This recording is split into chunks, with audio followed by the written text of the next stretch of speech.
नमस्कार दोस्तों, कैसे हैं आप सभी। तो स्वागत है एक बार फिर से आप सभी का देहरादून स्टडी पॉइंट पे। तो देखिए दोस्तों, हमारी जो सीरीज चल रही है उत्तराखंड जिला दर्शन की, आज इसका पार्ट 3 है। चमोली जनपद को हम आपको डिस्कस करवा रहे हैं। थ्योरी प्लस एमसीक्यूज के माध्यम से आपको डिस्कस करवाते थे, लेकिन जरा आज थोड़ा यहाँ पे पैटर्न चेंज है। हम आपको एमसीक्यूज पहले करवाएंगे और एमसीक्यूज के माध्यम से ही, एमसीक्यूज के सामने ही उसकी आपको थ्योरी भी प्रोवाइड करवाएंगे। तो देखिए दोस्तों, थ्योरी प्लस एमसीक्यूज ना होकर आज एमसीक्यूज प्लस थ्योरी होगी और इसी के आधार पर आपको डिस्कस करवाने हैं। ज्योग्राफी वाला पार्ट कंप्लीट करेंगे चमोली जनपद का। घाटिया, दर्रे, ताल, गुफा, कुंड, पर्वत, ग्लेशियर, राष्ट्रीय पार्क, अभ्यारण्य, जितने भी पार्ट आप यहाँ पे देख रहे हैं, इन सभी को क्लियर करने वाले हैं। तो देखिए दोस्तों, यहाँ पर आपको बता दें कि इसके बाद हमारी 2 क्लासेज और आएंगी। एक क्लास तो हमारी ये होगी जो आज चल रही है भूगोल वाली, और बाकी एक क्लास हमारी आएगी यहाँ पे सांस्कृतिक तत्व। दूसरी क्लास में प्रमुख व्यक्ति और अन्य विविध वाला, और इसके बाद जो हमारी चमोली डिस्ट्रिक्ट है वो कंप्लीट हो जाएगी और एक भी प्रश्न आपका बाहर नहीं रहने वाला है। तो देखिए दोस्तों, यहाँ पे यूकेपीएससी के आधार पर यहाँ पर ये सीरीज है। यूकेपीएससी ना तो आपको ज्यादा डीप पूछने वाला है, ना ही ज्यादा आपको सरल पूछने वाला है। तो यह जो सीरीज है यूकेपीएससी के लिए सबसे इंपॉर्टेंट है। तो शुरुआत करते हैं आज की अपनी क्लास। तो यहाँ तक हमने पिछली क्लासेस में डिस्कस कर लिया था। और देखिए दोस्तों, अब समय आ चुका है आपको तैयारी करने की, एक बूस्ट देने की अपनी तैयारी को। पिछले 5-6 महीने आपने वीडियो के चक्कर में अपने बर्बाद किए हैं। अब समय इस 4-5 महीने के भीतर जब भी आपके एग्जाम होंगे तो आपकी जो तैयारी होगी वो बढ़िया होगी। तो अच्छा समय है, इसी को अच्छे से यूटिलाइज कीजिए और अपनी जो तैयारी है इसे बहुत बढ़िया दीजिए। तो शुरुआत करेंगे आज की अपनी क्लास। तो यहाँ पर दोस्तों भूगोल वाला पार्ट है। 2 पार्ट भूगोल के हमने पिछली क्लास में डिस्कस किए थे, भूग्याल वाला और नदी तंत्र वाला। तो क्वेश्चन भी डिस्कस किए थे। आज बात करते हैं यहाँ पे, देखिए क्वेश्चन नंबर 15 से हम डिस्कस करने वाले हैं। तो देखिए दोस्तों, खनिज वाला पार्ट हम डिस्कस करेंगे। तो अलग अलग सेक्शन हमने बांट रखे हैं जिससे आपको आसानी हो समझने में। तो पहले 2 क्वेश्चन है खनिज से, यहां से जो प्रश्न बन सकते हैं आपको यहीं पर डिस्कस करवाएंगे। फिर भूगोल का यानी ये पार्ट 3 हो गया। फिर इसके बाद और भी पार्ट रखते जाएंगे। तो क्वेश्चन नंबर 15 है और इसका आंसर आपको देना है। देखिए दोस्तों, बीएस नेगी बुक का हमने मुख्यतः लिया है, इसके अलावा परीक्षा वाणी भी। और यहाँ पर अगर बात करें डी प्रश्नों की, तो डी प्रश्न के लेवल की बात करें तो वहां पे हमने बलोदी सर की बुक को भी रखा है। तो इन सभी बुक के आधार पर आपको डिस्कस करवाते हैं। मुख्यतः बीएस नेगी की बुक है और यह आपको कंप्लीट भी करवाएंगे। तो देखिए क्वेश्चन नंबर 15, इसका आंसर दीजिए। तो देखिए दोस्तों, आपको अपने आंसर कमेंट बॉक्स में, जो यहाँ पर चैट बॉक्स है वहां पर जरूर देना है। आपके आंसर हम चेक जरूर करते हैं और आपके जो क्वेरीज होती हैं उसका आंसर भी देते हैं। तो क्वेश्चन नंबर 15 कि राज्य में सर्वप्रथम गंधक की खोज हुई थी। क्वेश्चन नंबर 15 है और इसका आंसर आपको देना है क्वेश्चन नंबर 15 का, कि राज्य में सर्वप्रथम गंधक की खोज हुई थी 1987, 1957, 1983 या फिर 1983।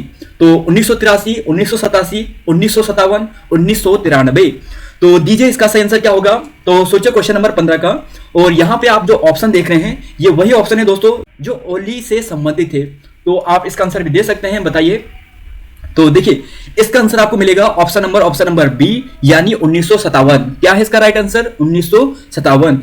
राज्य में सर्वप्रथम गंधक की खोज हुई थी रूपगंगा नदी घाटी में। तो रूपगंगा नदी घाटी में सबसे पहले जो गंधक की खोज हुई थी वो 1957 में हुई थी। और बाकी दोस्तों ऑप्शन की बात करें, देखिए 1983 यहां पर ओली रज्जु मार्ग का निर्माण शुरू हुआ था जुलाई में, और 1993 ओली रज्जु मार्ग का निर्माण कंप्लीट हो गया था अक्टूबर में। तो यह फैक्ट आपको ध्यान रखना है। बाकी दोस्तों क्वेश्चन नंबर 16 है, पीपल कोटी चमोली कौन से खनिज हेतु प्रसिद्ध है। इसका आंसर देना है कि जो पीपल कोटी क्षेत्र है चमोली का, वह कौन से खनिज के लिए प्रसिद्ध है। क्वेश्चन नंबर 16, इसका आंसर क्या होगा? पीपल कोटी चमोली कौन से खनिज हेतु प्रसिद्ध है? टिन के लिए, सोना के लिए, डोलोमाइट के लिए, या फिर दोस्तों अगर हम बात करें तांबा के लिए। तो बताइए क्वेश्चन नंबर 16 का सही आंसर क्या हो सकता है। सोचिए इसका आंसर। तो देखिए इसका सही आंसर मिलेगा ऑप्शन नंबर सी, डोलोमाइट। दोस्तों बिल्कुल सही है, आपको ध्यान रख लेना है। अब इसी को दोस्तों यहाँ पर डिटेल के साथ देखते हैं। तो देखिए यहाँ पर तो आपने देख लिया है कि 1957 इसका आंसर था, डोलोमाइट इसका आंसर था, लेकिन अब यहाँ पर क्या क्या प्रश्न और बन सकते हैं। तो देखिए सबसे पहले इंपॉर्टेंट कि यहाँ पर आपको मिलेगा अलकनंदा नदी का उद्गम, और इस हिसाब से अलकनंदा नदी निकलती है और इस हिसाब से राज्य से, यानी जो चमोली जनपद है वहां से बाहर हो जाती है। इसकी एक सहायक नदी है, इस सहायक नदी का नाम है पिंडर नदी, और पिंडर नदी और अलकनंदा नदी। तो अलकनंदा नदी प्लस पिंडर नदी, इन दोनों नदियों की यानी धाराओं में, इन दोनों नदियों के प्रभाव में जो सोना है यानी गोल्ड, इसकी प्राप्ति होती है। तो किस नदी से यहां पर गोल्ड की प्राप्ति होती है चमोली में? तो अलकनंदा और पिंडर, अलकनंदा और पिंडर। और यहीं पर आप देखोगे, देखिए ध्यान से देखिए दोस्तों यहां पर कि देखिए ये चीज तो आपने देख ली है। यहां पर हो गया पीपल कोटी स्थान, और पीपल कोटी से आपने देखा कि यहां से क्या मिलता है, यहां से मिलता है डोलोमाइट। क्या मिलता है? डोलोमाइट यहां से मिलता है। और एक चीज देखिए, देखिए यहां पर चमोली में तांबा भी प्राप्त होता है। क्या होता है? तांबा भी प्राप्त होता है, तांबा भी प्राप्त होता है। और तांबा कहां कहां से प्राप्त होता है? देखिए हिस्ट्री का क्वेश्चन भी है। तांबा की खानें, देखिए तांबा की खान यहां पे मिलेगी धनपुर में। कहां पे मिलेगी? जो सबसे इंपॉर्टेंट है यहां पे लिख लेता हूं मैं दोस्तों, देखिए धनपुर काफी इंपॉर्टेंट है। धनपुर, पोखरी, पोखरी, देखिए धनपुर, पोखरी, और इसके अलावा मोहनखाल। क्या है? मोहनखाल। तो चमोली जनपद के इन स्थानों से तांबे की प्राप्ति होती है, तांबों की खानों की प्राप्ति होती है। और दोस्तों यहां पर जो बीएस नेगी सर की बुक है, यहां पर एक बात और भी लिखी गई है जो थोड़ा मुझे डाउटफुल लगी थी। यहां पे लिखा गया है कि राज्य में जो टिन प्राप्त होता है, टिन, वो केवल चमोली से प्राप्त होता है। तो यहां पर दोस्तों क्वेश्चन नंबर 16 हो चुका है और खनिज वाला पार्ट हमारा यहां पे कंप्लीट हो गया है। अगला क्वेश्चन है यहां पर, ये है पर्वत वाला पार्ट। तो देखिए यहां पे पार्ट 3 लिख लिया है, ये पार्ट 4 है। इसका आंसर दीजिए कि निम्न पर्वतों में से सबसे ऊंचा पर्वत कौन सा है? नीलकंठ, हाथी पर्वत, गंधमादन या फिर नंदा घुंटी पर्वत। सबसे ऊंचा पर्वत कौन सा होगा जो हाइट में सबसे ऊंचा है? नीलकंठ होगा, गंधमादन, हाथी पर्वत या फिर नंदा घुंटी पर्वत। तो देखिए हाथी पर्वत की हाइट कितनी है? देखिए हाथी पर्वत की बात करें तो इसकी हाइट आपको मिलेगी 6727 मीटर। कितनी हाइट है? 6727 मीटर, 6727 मीटर, ये हो गया हाथी पर्वत की। गंधमादन की बात करें, नीलकंठ की बात करें, नीलकंठ की कितनी है? तो देखिए नीलकंठ की आपको मिलेगी 6597 मीटर, 6597 मीटर, मतलब हाथी पर्वत तो इससे ज्यादा हो गया है। तो देखिए नंदा घुंटी आपको यूकेएसएससी ने पूछा था अभी हाल ही में वीडियो वाले एग्जाम में, और इसकी हाइट कितनी है? यह है 6309 मीटर। तो देखिए दोस्तों सबसे ऊंचा पर्वत कौन सा होगा? तो जी हां दोस्तों, गंधमादन इसका बिल्कुल सही है। और इसकी हाइट की बात करें तो यह आपको मिलेगा 6984 मीटर, 6984 मीटर। तो देखिए निम्न ऑप्शन में से सबसे ऊंचा पर्वत है गंधमादन। कितनी हाइट है? 6984। दूसरा स्थान है हाथी पर्वत का 6727। फिर आता है यहां पर नीलकंठ 6597, और फिर आएगा नंदा घुंटी पर्वत 6309 मीटर। अब है क्वेश्चन नंबर 18। पर्वत व उनकी ऊंचाई सुमेलित नहीं है। कौन सा सुमेलित नहीं है ये आपको बताना है।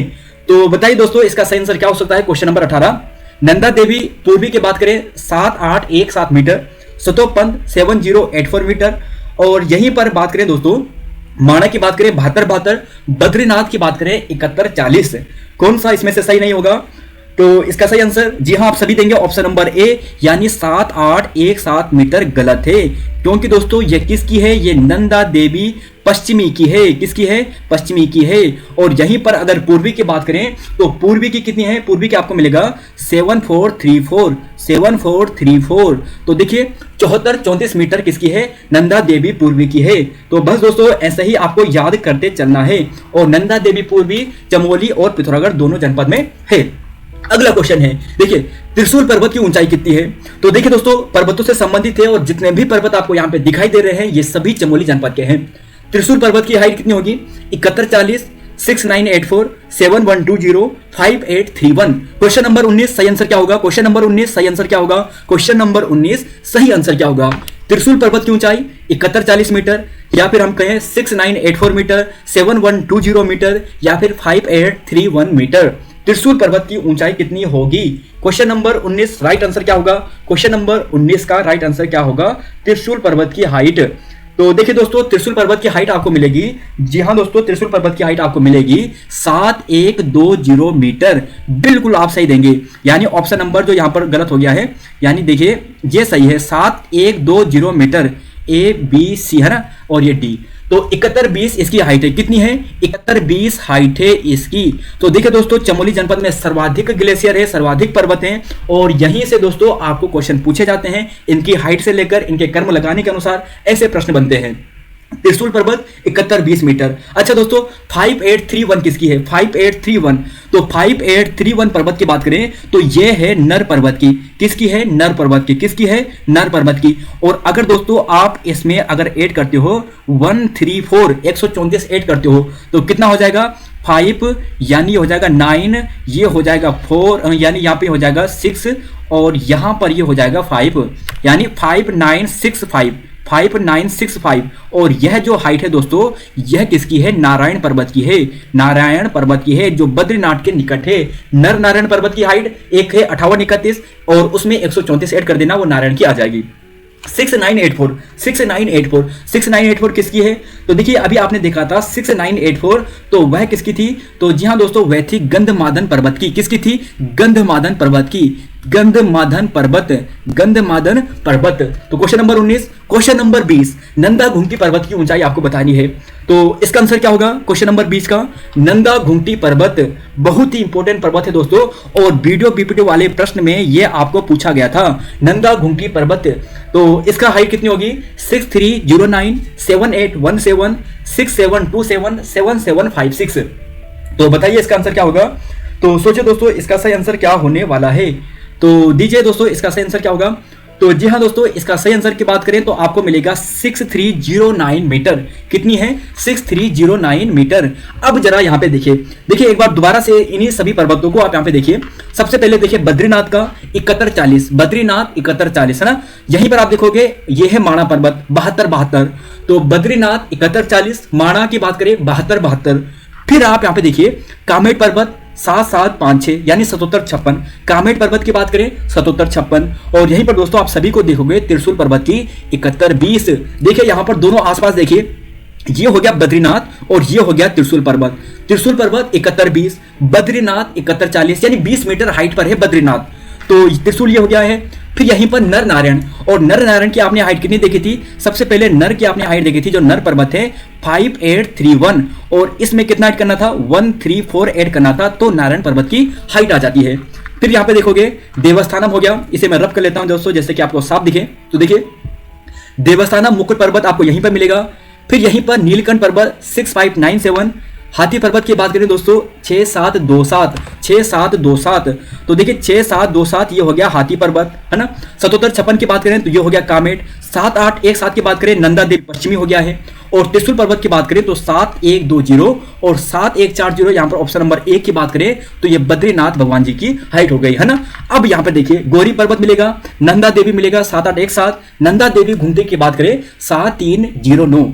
तो देखिए दोस्तों यहाँ पर ये पर्वत है, इन सभी की आपको हाइट याद कर लेनी है। अगला क्वेश्चन है कि निम्न में से कौन सा ग्लेशियर चमोली जनपद में नहीं है? तो देखिए अब ग्लेशियर की बात की रही है, तो कौन सा ग्लेशियर चमोली जनपद में नहीं है? हीरा बमक, ब्रह्मा, कल्पानी या फिर डोर, यानी कौन सा जो ग्लेशियर है वो यहाँ पर आपको, जो यहाँ पर ग्लेशियर है चमोली जनपद में, वहां पर आपको नहीं मिलने वाला। हीरा बमक, बर्मा, कल्पानी, डोर यानी। तो इसका आंसर क्या होगा? तो जी हाँ, इसका आंसर आपको मिलेगा ऑप्शन नंबर डी, डोरियानी। और ये आपको कहां पे मिलेगा? ये आपको मिलेगा उत्तरकाशी में। कहां पे मिलेगा? उत्तरकाशी में। बाकी दोस्तों हीरा बमक, ब्रह्मा, कल्पानी ये सभी आपको मिलेंगे चमोली जनपद में। इसके अलावा टिपरा बमक भी आपको यहां पे मिलेगा। टिपरा बमक भी आप ध्यान रख लेना, टिपरा बमक भी कहां पे है? टिपरा बमक भी दोस्तों आपको यहां पर ही मिलने वाला है। और यहीं पर दोस्तों अगर हम बात करते हैं तो देखिए कल्पानी जो हो गया है, और यहीं पर अगर कल्पानी की बात करें दोस्तों तो यहां से दूध गंगा नदी का उद्गम होता है। दूध गंगा नदी का उद्गम कल्पानी ग्लेशियर से। और हीरा बमक, बर्मा, कल्पानी, टिपरा बमक ये सभी कहां के ग्लेशियर है? चमोली जनपद के ग्लेशियर है। तो यहां पर क्वेश्चन नंबर 21 हो गया है और अब है क्वेश्चन नंबर 22 और अगला पार्ट है यहां पर झील वाला। देखिए आप ताल वाले पे आ चुके हैं, तो पर्वत वाला पार्ट हो गया है, अब झील वाला पार्ट है। तो चमोली जनपद के झील की बात करेंगे। देखिए ये पार्ट यानी 4 लिखा है, तो पार्ट वैसे 6 हो चुका है। आदि बद्री के निकट निम्न में से कौन सा ताल है? बिरही, बेनी, सुख या फिर मणिभद्र ताल। कौन सा ताल यहां पर आपको मिलेगा जो आपको आदि बद्री के निकट मिलने वाला है? कौन सा ताल? बिरही, सुख, बेनी या फिर मणिभद्र। तो दीजिए इसका सही आंसर क्या हो सकता है? तो जी हाँ दोस्तों, इसका सही आंसर मिलेगा ऑप्शन नंबर सी यानी बेनीताल। ये बिल्कुल सही है, आदि बद्री के ऊपर आपको यह ताल मिलेगा, बेनीताल। तो क्वेश्चन नंबर 22 का right answer option number C. Birahi Tal की बात करें तो 1895 में यह बना था और 1970 में 20 जुलाई 1970 को यह टूट भी गया था। 23वां क्वेश्चन है लोकपाल झील का अन्य नाम है। तो देखिए लोकपाल झील को अन्य किस नाम से जानते हैं ये बताना है। हेमकुंड, होमकुंड, रूपकुंड या फिर क्षीर सागर। क्वेश्चन नंबर 23 का सही आंसर क्या होगा? लोकपाल झील को अन्य नाम से जाना जाता है, हेम, होम, रूप या फिर क्षीर सागर। तो इसका सही आंसर, तो जी हाँ इसके सही आंसर की बात करें तो देखिए आपको कैसे याद करना है। तो देखिए आपको इस प्रकार याद करना है कि जो होम है, होम का मतलब क्या होता है? घर होता है ना। तो होम का मतलब होता है घर, और घर से आप ऐसे ध्यान रखोगे कि जो मां नंदा है उनका जो उनकी यात्रा का जो अंतिम पड़ाव है, जो नंदा राज यात्रा का जो अंतिम पड़ाव है वो होम कुंड है, यानी मां नंदा का घर है। तो होम कुंड तो यहां नहीं होगा, लोकपाल का सही आंसर मिलेगा ऑप्शन नंबर ए यानी हेमकुंड। और यहां पर दोस्तों ध्यान रखना, जो 10वें सिख गुरु हैं गुरु गोबिंद सिंह जी, गुरु गोबिंद सिंह जी, तो गुरु गोबिंद सिंह जी द्वारा यहां पे तपस्या की गई थी। यहीं पर आपको लक्ष्मण मंदिर भी मिलेगा, लक्ष्मण मंदिर भी मिलेगा, और यहीं से एक नदी निकलती है लक्ष्मण गंगा, आपको ध्यान रखना है। और यहीं पर दोस्तों आप ध्यान रखना होमकुंड की, तो जो नंदा राजा यात्रा है इसका जो अंतिम पड़ाव है वो होमकुंड ही है। तो नंदा राजा यात्रा का जो अंतिम पड़ाव है वह कौन सा है? होमकुंड है। क्वेश्चन नंबर 23 हो गया है। क्वेश्चन नंबर 24, फूलों की घाटी के मध्य कौन सा ताल है? तो देखिए दोस्तों ताल से संबंधित प्रश्न है ना। अब झील वाले पार्ट में हम पहुंच चुके हैं। तो कौन सा ताल ये आपको मिलेगा, जो आपको कहां पे मिलेगा? फूलों की घाटी के मध्य मिलेगा। हेमकुंड, काकभूषुंडी ताल, लिंगा ताल या फिर सतोपंथ ताल, कौन सा ताल आपको फूलों की घाटी के मध्य मिलने वाला है? तो बताइए दोस्तों इसका आंसर क्या होगा। तो सोचिए इसका आंसर क्वेश्चन नंबर 24 का। तो जी हाँ, इसका right answer option number C यानी लिंगा ताल बिल्कुल सही है। सतोपंथ की बात करें तो गंगा नदी जो अलकनंदा नदी है इसका उद्गम होता है, और यहां पर इसको आपको ध्यान रखना है। देखिए काकभूषुंडी ताल की बात करते हैं। देखिए दोस्तों इस ताल की बात करें, जो हाथी पर्वत है, हाथी पर्वत, इसमें आपको यह ताल मिलने वाला है। हाथी पर्वत में काकभूषुंडी ताल, और हेमकुंड तो अभी आपने देखा था गुरु गोबिंद सिंह जी का, है ना, यहां पर तपस्या की थी। और बाकी दोस्तों लिंगा ताल आपको फूलों की घाटी में, इसी को हम आश्री ताल के नाम से भी जानते हैं, या फिर आश्री ताल भी यहीं पर है। क्वेश्चन नंबर 25, पौराणिक मान्यता के अनुसार, देखिए पौराणिक मान्यता के अनुसार ब्रह्मा विष्णु और महेश जी द्वारा तप किस झील के किनारे किया गया था? होमकुंड, मणिभद्र ताल, शतोपंथ ताल, हेमकुंड ताल। क्वेश्चन नंबर 25, पौराणिक मान्यता के अनुसार ब्रह्मा विष्णु और महेश जी द्वारा किस झील के किनारे तप किया गया था? तो किस झील के किनारे? तो इसका आंसर क्या होगा? तो जी हाँ, इसका आंसर मिलेगा ऑप्शन नंबर सी बिल्कुल सही है। और सतोपंथ की बात करें दोस्तों तो इसकी जो आकृति है वो त्रिकोण प्रकार की है, और बोला जाता है कि तीनों कोनों पर जो ब्रह्मा विष्णु महेश जी है उन्होंने यहाँ पर तपस्या भी की थी। तो क्वेश्चन नंबर 25 हो गया। यहीं से एक अलकनंदा जो नदी है इसके उद्गम का स्रोत भी कहा जाता है थोड़ा बहुत, तो बस आपको यहाँ पर यह ध्यान रखना है। अब जरा यहाँ पे देखिए चमोली जनपद में कौन कौन से ताल हैं? आपको पूछा जाएगा कि कौन सा ताल किस जनपद में है। तो यहां पर देखिए सबसे पहले सतोपंथ ताल जो सबसे ऊपर आपको मिलेगा, फिर यहीं पर आपको मिलेगा मणिभद्र ताल, और देखिए दोस्तों विष्णु ताल और सत्यपथ ताल। तो 4 ताल हो गए चमोली जनपद के सबसे ऊपर, सतोपंथ, मणिभद्र, विष्णु और सत्यपथ। ठीक है, अब देखिए अगला रूपकुंड। रूपकुंड तो दोस्तों काफी प्रसिद्ध है, क्योंकि यहाँ पर कंकाल, इसे कंकाली ताल के नाम से भी जानते हैं। और कंकाली ताल के नाम से इसे क्यों जानते हैं? क्योंकि जो राजा यश धवल था और उसकी रानी जो बलपा थी और उसके सैनिक थे, उनकी यहाँ पर मृत्यु हुई थी और उनके कंकाल यहाँ पर है, इसलिए इसे कंकाली ताल के रूप में भी जाना जाता है। फिर देखिए लिंगा ताल और आश्री ताल जो आपको कहां पे मिलेगा? फूलों की घाटी के आसपास, यानी इसकी स्थिति वैसे यहां पर है, आपको इधर मिलेगी कहीं पर। खैर यहाँ पे स्थिति का हमने ध्यान नहीं रखा है। लिंगा ताल हो गया है। होमकुंड नंदा राजा यात्रा का अंतिम पड़ाव, उसके नीचे हेमकुंड जो जहां पर गुरु गोबिंद सिंह जी ने तपस्या की थी। फिर देखिए झल और सुकताल, तो ध्यान रखना दोस्तों झल और सुकताल भी आपको कहां पे मिलेगा? यह आपको यहीं पर मिलने वाला है। झल और सुकताल कहां पर है? यह आपको चमोली जनपद में मिलने वाला है। सिद्ध ताल आपको मिलेगा। बेनी ताल अभी हमने देखा था जो यहाँ पर आदि बद्री स्थान है इसके ऊपर है। फिर आपने देखा था यहाँ पे काकभूषुंडी ताल, और इस ताल की बात करें तो जो हाथी पर्वत है, हाथी पर्वत और हाथी पर्वत की हाइट आपने देखी थी, कितनी थी जरा बताइए। तो जी हाँ दोस्तों, हाथी पर्वत की हाइट आपको पूछी थी ना अभी, कितनी हाइट थी? तो हाथी पर्वत की हाइट थी 6727 मीटर, 6727 मीटर। तो हाथी पर्वत की, यानी हाथी पर्वत में ही आपको यह काकभूषुंडी ताल मिलेगा। फिर देखिए गोहना झील 1895 में यह बनी थी, 1895 में बनी थी, और 20 जुलाई 1970 को यह टूट गई थी। फिर देखिए यहाँ पे नरसिंह ताल हो गया, आदि मातृका ताल, यह आपको मिलने वाले हैं। तो देखिए दोस्तों ये सभी जो ताल हैं चमोली जनपद के हैं। अक्सर पूछा जा सकता है कि कौन सा ताल किस जनपद में है। क्वेश्चन नंबर 26, और अब है अगला पार्ट, और यह है दोस्तों पार्ट 6 यानी पार्ट 7 में से स्टार्ट हो गया, कोई बात नहीं, पार्ट 5 दर्रे वाला। देखिए चमोली जनपद के दर्रे हैं, इनसे संबंधित प्रश्न है। तो चमोली जनपद के दर्रे से संबंधित प्रश्न कि निम्न में से कौन सा दर्रा चमोली तिब्बत को नहीं जोड़ता है? चमोली तिब्बत को नहीं जोड़ने का काम कौन सा दर्रा नहीं करता? बालचा, तंजुन, शलसला, बारहोती। बालचा, तंजुन, शलसला और बारहोती, कौन सा दर्रा चमोली और तिब्बत को जोड़ने का कार्य नहीं करता है? तो कौन सा नहीं करता है, जरा सोचिए कौन सा नहीं जोड़ता है, तिब्बत और चमोली को। यानी ये तो हो गया हमारा चमोली और ये हो गया तिब्बत ऊपर से। तो कौन सा ऐसा दर्रा है जो यहां पर आपको, जिसकी स्थिति आपको यहां पर नहीं मिलेगी। तो जी हां, इसका आंसर मिलेगा ऑप्शन नंबर डी, बारहोती। कौन सा मिलेगा, बारहोती। और बारहोती की बात करें दोस्तों तो यह आपको यहां पर नहीं मिलने वाला है। डिटेल से भी बताएंगे इसका आंसर। क्वेश्चन नंबर 27 कि कौन सा दर्रा चमोली उत्तरकाशी को जोड़ने का कार्य करता है, चमोली उत्तरकाशी को। यानी यहां पर हो गया उत्तरकाशी और यहां पर इन्हें जोड़ने का काम करता है कौन सा दर्रा। तो बताइए यहां पर कौन सा दर्रा जोड़ने का काम करता है। तो कालिंदी, मार्चयोग, टोपीधुंगा या फिर सांग चोकला। तो इसका सही आंसर क्या होगा। तो जी हाँ, इसका सही आंसर आपको मिलेगा ऑप्शन नंबर सी, यानी कालिंदी दर्रा। सांग चोकला की बात करें तो यह जोड़ता है उत्तरकाशी तिब्बत को, उत्तरकाशी तिब्बत को। ठीक है, क्वेश्चन नंबर 27 हो गया है। क्वेश्चन नंबर यहां पर 27 के बाद क्वेश्चन नंबर यहां पर 28 होना था, कोई नहीं। क्वेश्चन नंबर 29 है। तो दीजिए इसका आंसर। लातूधुरा दर्रा जनपद जोड़ता है, लातूधुरा जो दर्रा है किस जोड़ता है, किस जनपद को जोड़ता है। चमोली तिब्बत, चमोली बागेश्वर, पिथौरागढ़ तिब्बत या फिर चमोली पिथौरागढ़। तो किसे जोड़ने का काम लातूधुरा करता है। लातूधुरा की बात करेंगे तो लातूधुरा की बात करेंगे तो लातूधुरा किसे जोड़ने का काम करता है। तो लातूधुरा, तो जी हाँ, लातूधुरा की बात करें तो सोचिए इसका आंसर क्या होगा। तो जी हाँ, ऑप्शन नंबर यहां पर मिलेगा option number D, Chamoli Pithoragarh, Chamoli Pithoragarh. देखिए दोस्तों, अभी आपको याद करवाऊंगा, अगर आप कंफ्यूज हो रहे हैं, याद नहीं हो पा रहे हैं, आपको मैप के माध्यम से याद करवाऊंगा जिससे आपको याद हो जाएंगे। तो चमोली पिथौरागढ़ से लातूधुरा, सुंदरडुंगा दर्रा, सुंदरडुंगा। तो सुंदरडुंगा किसे जोड़ने का काम करता है। तो ऑप्शन के अनुसार दीजिए इसका आंसर। तो जी हाँ, इसका आंसर आपको मिलेगा ऑप्शन नंबर डी, यानी बागेश्वर। अब देखिए, अगर अभी तक आपको ये याद नहीं है तो आपको याद करवाने का काम करता हूं। ध्यान से देखिए, ये रहा दोस्तों उत्तरकाशी जनपद, ये है उत्तरकाशी और ये हो गया चमोली।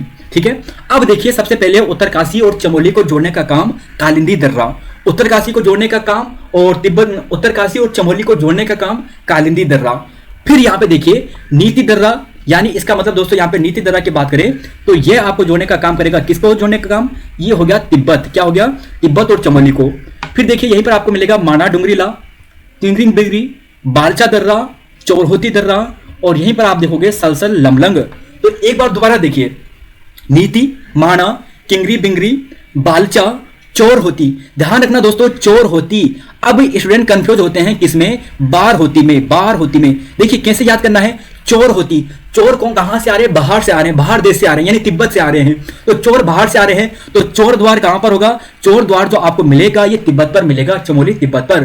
तो चोर द्वार यानी चोर होती कहां पर, ये मिलेगा तिब्बत और चमोली के बीच में। और बार होती की बात करें तो ये आपको इधर मिलने वाला है पिथौरागढ़ और उसके बीच में। यहां पर देखिए जरा तंजुन दर्रा, तो तंजुन दर्रा भी किसके बीच में है, ये भी आपको मिलेगा किसके बीच में, तिब्बत और यहां पर चमोली के बीच में। अब जरा यहां पे बात करते हैं बारहोती की। तो देखिए दोस्तों, बारहोती की बात करें तो बारहोती की बात करें यहां पर आपको देखने को मिलेगा, यानी पिथौरागढ़ और किसके बीच में, चमोली के बीच में। यहीं पर मार्चयोग हो गया, इसे रब कर लेता हूं मैं, मार्चयोग हो गया। यहां पर आपको मिलेगा लातूधुरा और लास्ट आपको ध्यान रखना है टोपीधुंगा। तो देखिए चार यहां पर दर्रे हैं और चार दर्रे कौन कौन से हैं, बारहोती, मार्चयोग, लातूधुरा और टोपीधुंगा। ये किसे जोड़ने का काम कर रहे हैं, यह जोड़ने का काम कर रहे हैं पिथौरागढ़ और चमोली जनपद को। तो देखिए इन सभी को दोस्तों बार बार पूछे जाते हैं। फिर यहां पर देखिए कुछ और भी हैं, देखिए घाटरिल्या, ढूंढार और कोई दर्रा, ये सभी भी तिब्बत और चमोली को जोड़ने का काम करते हैं, तिब्बत और चमोली को जोड़ने का काम करते हैं। और एक लास्ट सुंदरडुंगा, बागेश्वर और चमोली को जोड़ने का काम करता है। तो देखिए जनपद में जो यहाँ पर दर्रे वाला पार्ट था यह भी कंप्लीट हो चुका है। अगला पार्ट है और इस पार्ट का नाम है गुफा से। तो गुफा वाले प्रश्न आपके सामने हैं, इसका आंसर दीजिए दोनों का, 31-32 का। कौन सी गुफा बद्रीनाथ के निकट स्थित है, बद्रीनाथ के निकट कौन सी गुफा स्थित है, गणेश, मुचकुंद, व्यास और ध्यान। तो बताइए दोस्तों कौन सी गुफा बद्रीनाथ के निकट स्थित है। तो देखिए दोस्तों शायद यहाँ पे प्रश्न गलत हो गया है, निकट नहीं है, यहां पर ये होगा प्रश्न, निकट नहीं है। अब दीजिए इसका आंसर क्वेश्चन नंबर 31 का कि निम्नलिखित में से कौन सी गुफा बद्रीनाथ के निकट नहीं है, गणेश, मुचकुंद, व्यास या फिर ध्यान गुफा। क्वेश्चन नंबर 31 का सही आंसर क्या होगा। तो जी हाँ, इसका आंसर मिलेगा ऑप्शन नंबर डी, यानी ध्यान गुफा। और इस गुफा की बात करें तो यह आपको मिलेगा केदारनाथ में, और ये आप मालूम होगा काफी प्रसिद्ध में भी रहा था जब नरेंद्र सिंह मोदी यहाँ पर आए थे और इन्होंने यहाँ पर ध्यान लगाया था। तो केदारनाथ यानी यहाँ पर ही हो गया है ना। अगला क्वेश्चन है 32वां। कि कौन सी गुफा चमोली जनपद में नहीं है। अब आपको बताना है कि चमोली जनपद में कौन सी गुफा नहीं है। टिम्बरसेन, मानेश्वर, हनुमान और वशिष्ठ, कौन सी गुफा चमोली जनपद में नहीं है। तो देखिए दोस्तों, आपको बता दूं कि जो यहाँ पर जो अभी हाल ही में पेपर हुआ था सचिवालय रक्षक का, वहां पे पूछा गया था कि मुचकुंद गुफा कहां पर है। तो गुफा से भी प्रश्न पूछे जा सकते हैं, इसलिए जो भी सिलेबस में है वो सभी आपको करवाएंगे। तो इसका आंसर क्या होगा क्वेश्चन नंबर 32 का? टिम्बरसेन, मानेश्वर, हनुमान और वशिष्ठ। तो जी हाँ दोस्तों, आप सभी इसका सही आंसर देंगे ऑप्शन नंबर डी, वशिष्ठ गुफा। और ये आपको कहां पे मिलेगी? ये आपको मिलेगी टिहरी गढ़वाल में। तो क्वेश्चन नंबर 31, 32, अब इनकी यहां पर व्याख्या देखिए। देखिए दोस्तों, यहां पर सभी जनपद के, यहां पे आप गढ़वाल के जनपद के जितने भी यहां पर प्रमुख गुफा हैं वो आप यहां पे देख सकते हैं। देहरादून की आप यहां पे देखोगे मेला, बीसपुरिया, रोवर्स गुफा, है ना। टिहरी की देखोगे गर्भजोन, वशिष्ठ और विश्वनाथ। उत्तरकाशी में बहुत सारी हैं, प्रकटेश्वर, पांडव, श्रृंगी, प्राशर, मातंग ऋषि, है ना। और रुद्रप्रयाग की बात करें ध्यान गुफा और कोटेश्वर गुफा, और पौड़ी गढ़वाल की झिलमिल गुफा। लेकिन अब प्रश्न है चमोली जनपद का, क्योंकि हम चमोली जनपद कर रहे हैं। तो चमोली से देखिए कौन कौन सी है। गरुड़ गुफा, गणेश गुफा, व्यास गुफा, स्कंद गुफा, मुचकुंद गुफा। और ये सभी आपको मिलेंगे जो ऊपर की आपने देखी है, ये आपको बद्रीनाथ के निकट मिलने वाली है। गरुड़, गणेश, व्यास, स्कंद, मुचकुंद। मुचकुंद, स्कंद, व्यास, गणेश, गरुड़। गरुड़ गुफा, गणेश गुफा, व्यास गुफा, स्कंद और मुचकुंद गुफा। और बाकी दोस्तों टिम्बरसेन गुफा काफी प्रसिद्ध है, यह आपको इस स्थान पर कहीं पर मिलेगी। और इस गुफा की बात करें तो जो अमरनाथ है ना, अमरनाथ जी से इसकी तुलना की जाती है। अमरनाथ गुफा से इस जो यहाँ पर टिम्बरसेन गुफा है इसकी तुलना की जाती है। तो यह काफी इंपॉर्टेंट है। बाकी जहां पे विष्णु भगवान होंगे इसका मतलब राम भगवान जी भी होंगे, हनुमान भगवान जी भी होंगे। तो राम गुफा, हनुमान गुफा। और मानेश्वर गुफा भी बहुत प्रसिद्ध है, क्योंकि ये बहुत ही लंबी गुफा है, बहुत ही लंबी गुफा मानेश्वर गुफा। सबसे लंबी गुफा मानेश्वर गुफा कहां पर है? चमोली में है। तो देखिए इन सभी पर जितने भी गुफाएं हैं चमोली जनपद की, इन्हें आपने देखा है। अगला पार्ट है, देखिए अब आ गया हमारा अगला पार्ट, कुंड वाला। कुंड वाला पार्ट है और पार्ट 7 है। क्वेश्चन पूछा है कि निम्न में से कौन सा कुंड बद्रीनाथ के पंच कुंडों में नहीं गिना जाता है, गिना जाता है। तो कौन सा कुंड गिना जाता है ये आपको बताना है। कि जो बद्रीनाथ है ना, तो बद्रीनाथ के निकट आपको पंचधारा मिलेगी, पंच कुंड मिलेंगे, है ना। तो पंचधाराओं में से तो हम प्रश्न नहीं बना रहे हैं, अभी पंच कुंड की बात करेंगे। तो पंच कुंड में से आपको यह बताना है कि कौन सा कुंड नहीं है, कौन सा कुंड है, कौन सा कुंड है? ऋषि, बैराश, तप्त या फिर बैतरणी। बैतरणी को ध्यान रखना दोस्तों, रति कुंड भी कहते हैं, क्योंकि यहां पर रति यानी जो कामदेव की जो पत्नी है उसके नाम से यहां पर ये प्रसिद्ध है। तो इसका आंसर दीजिए क्वेश्चन नंबर 33 का। तो इसका आंसर आपको मिलेगा ऑप्शन नंबर सी। दोस्तों ध्यान रखना, ऑप्शन नंबर सी इसका बिल्कुल सही है। डिटेल व्याख्या आपको करवाएंगे, अभी आप आंसर देते जाइए। क्वेश्चन नंबर 34 चमोली जनपद में नहीं है। अब आपके लिए यहां पर प्रश्न है कि कौन सा कुंड, यहां पे कुंड से मतलब है क्योंकि कुंड वाला पार्ट है, कौन सा कुंड चमोली जनपद में नहीं है? भाप, नारद, शिव या फिर त्रिकोण। कौन सा कुंड चमोली जनपद में नहीं है? भाप कुंड नहीं है, नारद कुंड नहीं है, त्रिकोण कुंड नहीं है या फिर शिव कुंड नहीं है। तो 34वें क्वेश्चन का आंसर क्या होगा? तो दीजिए इसका आंसर। तो जी हाँ, इसका आंसर मिलेगा ऑप्शन नंबर सी यानी शिव कुंड। तो बस दोस्तों यहां पर ये नहीं है। अब जरा यहां पर इसकी व्याख्या देख लीजिए। देखिए चमोली जनपद के कुंड कौन कौन से हैं। सबसे पहले देखिए यहां पर इसका नाम है, यहां पर आप देखोगे कि यहां पर है बद्रीनाथ धाम जी। तो बद्रीनाथ धाम आपको यहां पे मिलेगा।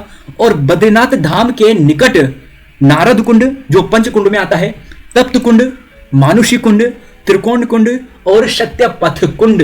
तो 5 कुंड आप यहां पे देख रहे हैं जो बद्रीनाथ के निकट है। नारद, तप्त, मानुषी, त्रिकोण और सत्यपथ।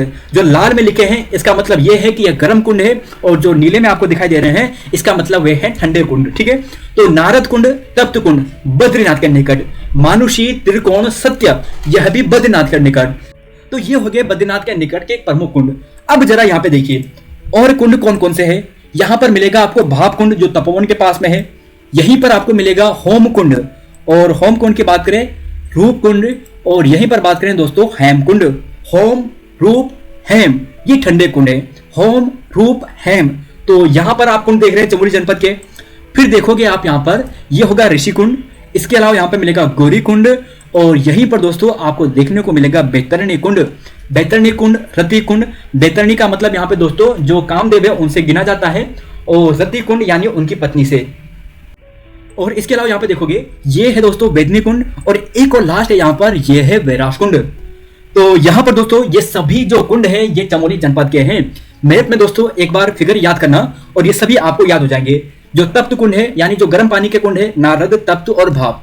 भाप कुंड आपको मिलेगा तपोवन के आसपास, जोशीमठ से नीचे, है ना। और यहीं पर बात करें जो मानुषी, त्रिकोण, सत्यपथ, तप्त और नारद, ये आपको बद्रीनाथ के निकट मिलने वाले हैं। अगला पार्ट है, ये है वन्यजीव वाला। तो देखिए दोस्तों पार्ट 8 है यहाँ पर, वैसे पार्ट 9, 10 ये हो चुका है। तो यहाँ पर है पार्ट 8 वन्यजीव अभ्यारण्य और नेशनल पार्क वाले। अब आपको आंसर देना है नंदा देवी राष्ट्रीय पार्क का कुल क्षेत्रफल कितना है, आपको बताना है। सारा किलोमीटर स्क्वायर में है, 520, 472 और 624, 820। कौन सा इसका सही होगा? तो दीजिए दोस्तों इसका सही आंसर क्या होने वाला है, इसका राइट आंसर क्या होगा? क्वेश्चन नंबर 35 का सही आंसर क्या होने वाला है? क्वेश्चन नंबर 35 का सही आंसर क्या होने वाला है? तो जी हाँ, नंदा देवी राष्ट्रीय पार्क का कुल क्षेत्रफल आपको मिलेगा 624 किलोमीटर स्क्वायर। इसका राइट आंसर है। 520 की बात करें तो ये मिलेगा आपको कार्बेट नेशनल पार्क का। 472 आपको किसका मिलेगा? 472 आपको मिलेगा दोस्तों, बताइए जरा किसका है 472? तो जी हाँ, 472 आपको मिलेगा गोविंद वन्य जीव विहार का। और 820 की बात करें तो ये राजा जी का आपको मिलने वाला है। तो ये तो क्या नंदा देवी नेशनल पार्क का। क्वेश्चन नंबर 36, नंदा देवी राष्ट्रीय पार्क की स्थापना किस वर्ष हुई थी, जरा बताइए इसका आंसर। नंदा देवी राष्ट्रीय पार्क की स्थापना 1980, 82, 83 या फिर 89 यानी 89। तो बताइए क्वेश्चन नंबर 36 का राइट आंसर। तो जी हाँ, इसका आंसर मिलेगा ऑप्शन नंबर नंदा देवी राष्ट्रीय पार्क की बात करेंगे। तो देखिए नंदा देवी राष्ट्रीय पार्क की बात करें तो ये हुआ था 1982 में। कब हुआ था? 1982 में। कब हुआ था? 1982 में। तो ध्यान रखना दोस्तों, 1982 इसका बिल्कुल सही है। 1982 इसका बिल्कुल सही आंसर है। 1983 किसका है? 1983 में हुआ था दोस्तों राजा जी का। देखिए राजा जी राष्ट्रीय पार्क की स्थापना 1983। और 1989 की बात करें तो यह किसका है? यह है गंगोत्री का। किसका है? गंगोत्री का। तो बस दोस्तों क्वेश्चन नंबर 36 हो गया है। क्वेश्चन नंबर 37 कि नंदा देवी जो पार्क है इसे यूनेस्को में कब शामिल किया गया था? तो यूनेस्को की लिस्ट में इसे शामिल करने की बात करें तो कब किया गया था? तो दीजिए इसका आंसर क्या होगा क्वेश्चन नंबर 37 का। 1989, 205 यानी 2005, 1988 और 1982। तो बताइए दोस्तों कौन सा इसका सही आंसर होगा क्वेश्चन नंबर 37 का? तो जी हाँ, ऑप्शन नंबर सी इसका बिल्कुल सही है। 1988 इसका राइट आंसर है क्वेश्चन नंबर 37 का। आपको यह ध्यान रख लेना है। अब दोस्तों यहां पर एक प्रश्न, एक फैक्ट आपको ध्यान रखना है कि नंदा देवी राष्ट्रीय पार्क की बात करते हैं तो नंदा देवी राष्ट्रीय पार्क हो गया। और इस पार्क की बात करें तो यहां पर एक चीज ध्यान रखना कि इस पार्क में देखिए, इस पार्क के माध्यम से जो नंदा देवी पर आरोहण करने की जो शुरुआत की थी, मतलब जो सफल आरोहण हुआ था वो 1936 में हुआ था। कब हुआ था? 1936 में। और किसके द्वारा किया गया था? देखिए उनका नाम था एरिक शिप्टन और बिल टिलमैन। इसके द्वारा सबसे पहले सफलतापूर्वक जो नंदा देवी जो यहां पर पर्वत है उस पर आरोहण किया गया था। तो ध्यान रखना दोस्तों, ये काफी इंपॉर्टेंट है। अगला क्वेश्चन है क्वेश्चन नंबर 38, फूलों की घाटी को यूनेस्को में शामिल किया गया था। तो फूलों की घाटी को कब किया गया था? 4 जुलाई 2005, 5 जुलाई 2005, 10 जुलाई 2005 और 14 जुलाई 2005। तो कब किया गया था फूलों की घाटी को राष्ट्रीय यहां पर यूनेस्को में शामिल? तो दीजिए इसका सही आंसर क्या होगा। क्वेश्चन नंबर यहां पर है 38 और इसका आंसर दीजिए फूलों की घाटी को। तो देखिए फूलों की घाटी की बात करें तो ये आपको मिलेगा बताइए जरा 14 जुलाई को। ठीक है, 14 जुलाई यानी ऑप्शन नंबर डी इसका बिल्कुल सही है। 14 जुलाई 2005। वैली ऑफ फ्लावर पुस्तक के लेखक कौन है, यानी सॉरी प्रकाशन कब हुआ था? फ्रैंक स्मिथ द्वारा लिखी गई थी। ये हमने पहले डिस्कस करवाया था, दोबारा रख रहे हैं। तो देखिए इसका आंसर होगा ऑप्शन नंबर बी 1938, यहां पर सही है। और फ्रैंक स्मिथ द्वारा फूलों की घाटी में फूलों की कितनी किस्म को ये अपने साथ ले गए थे? तो कितनी किस्म को ले गए थे? 200, 150, 250 या फिर 355? कितने किस्म को? तो देखिए दोस्तों, अगर हम बात करें बीएस नेगी सर की बुक के अनुसार तो वहां पे लिखते हैं कि जो फ्रैंक स्मिथ है अपने साथ इतने जो यहाँ पे किस्म है उन्हें ऑस्ट्रेलिया ले गए थे। तो इसका आंसर है ऑप्शन नंबर सी 250। फूलों की घाटी की बात करें, इसका राष्ट्रीय पार्क कब घोषित किया गया था? 1982 में ही किया गया था। क्षेत्रफल कितना है? इसका क्षेत्रफल है 87.5 किलोमीटर स्क्वायर। और बस दोस्तों यही ध्यान रखना, 14 जुलाई 2005 को इसे विश्व धरोहर में शामिल किया गया था। तो क्वेश्चन नंबर 40 भी हो गया है। और अब है 41 और 42वां क्वेश्चन कि केदारनाथ वन्यजीव अभ्यारण्य की स्थापना हुई थी तो कब हुई थी? 1987, 1955, 88 या फिर 72? तो जी हाँ, इसके आंसर की बात करें तो ऑप्शन नंबर डी यानी 1972 बिल्कुल इसका सही आंसर है। देखिए चमोली और रुद्रप्रयाग दोनों जनपद में फैला है। यह कस्तूरी मृग के लिए काफी प्रसिद्ध है। और क्षेत्रफल की बात करें दोस्तों तो क्षेत्रफल इसका थोड़ा विवादित है। अगर आप वेबसाइट में जाओगे इनकी गवर्नमेंट वेबसाइट पे तो वहां पे लिखा है 967 किलोमीटर स्क्वायर। ठीक है, विकिपीडिया में जाओगे तो यहां पे आपको मिलेगा 975 और बीएस ने की बुक की बात करें तो वहां पर लिखा है 957। तो ऑप्शन के अनुसार आप इसे करना। ऑप्शन में आपको केवल एक ही आएगा। क्वेश्चन नंबर 42 कि कौन सी घाटी चमोली जनपद में नहीं है? कौन सी घाटी चमोली जनपद में नहीं है? नेलांग घाटी, कोरोमंडल घाटी, निजमुल्ला घाटी या फिर बासपा घाटी। और ये लास्ट क्वेश्चन है आज का। देखिए, नेलांग घाटी की बात करें तो ये उत्तरकाशी में मिलेगी। कोरोमंडल की बात करें ये अल्मोड़ा में आपको मिलेगी। बासपा घाटी की बात करें तो ये भी उत्तरकाशी में मिलेगी।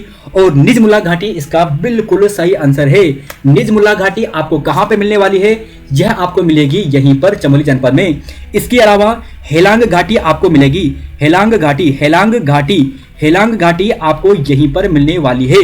तो हेलांग घाटी कहां पर है? हेलांग घाटी भी दोस्तों आपको यहीं पर मिलेगी। और चीज दोस्तों ध्यान रखिए, देखिए यहीं पर अगर चमोली की बात करें तो चमोली में आपको पागल नाला नामक एक स्थान मिलेगा। पागल नाला, जो छोटे नाले होते हैं ना, तो पागल नाला चमोली जनपद में आपको मिलेगा। और एक चीज आप यहां पे ध्यान रखना, चेनाब घाटी भी आपको मिलेगी। चेनाब या चिनाब, तो चेनाब घाटी भी आपको यहां पर मिलेगी। और इस घाटी के निकट ध्यान रखना दोस्तों, नंदू व स्वानु ताल, क्या नाम है? नंदू व स्वानु।